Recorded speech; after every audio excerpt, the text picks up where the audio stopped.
consuming little news is bad because it is through exposure to political information that people become better informed.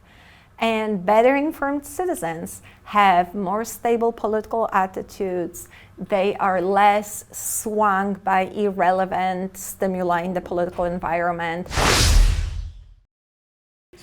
So we know that many societies are increasingly polarized. So in many countries, the political left dislikes the political right and vice versa. In the US, Democrats hate the Republicans. And this political polarization has very important and very negative consequences for individual lives, for societies, and for the political system in general. So it's very important to look at how we can minimize polarization. And in this context, many scholars and many observers and policymakers in the EU think that if we only take people out of their bubbles, out of their so-called echo chambers or their one-sided media diets, people will become less polarized. In my work, we examined the effects of encountering diverse and dissimilar political views. So can exposure to diverse and cross-cutting information indeed make people less polarized because people are becoming aware of different perspectives and different viewpoints? Or will it actually backfire and make people more polarized because people want to protect their viewpoints and their counter-argue? People in the Netherlands, in Poland, and the US, about 7,000 individuals in total, shared with us their online browsing history.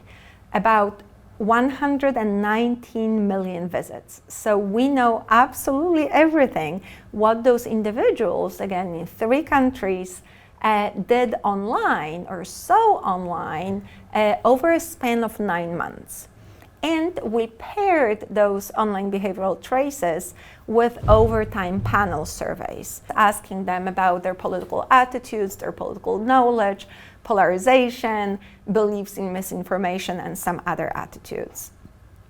And we found that news and political information constitute a tiny fraction of what those individuals saw online over a time of 9 months.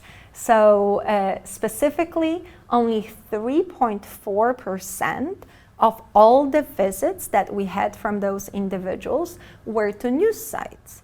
So naturally, exposure to dissimilar or diverse, cross-cutting information was even more limited, a tiny drop in this ocean of content.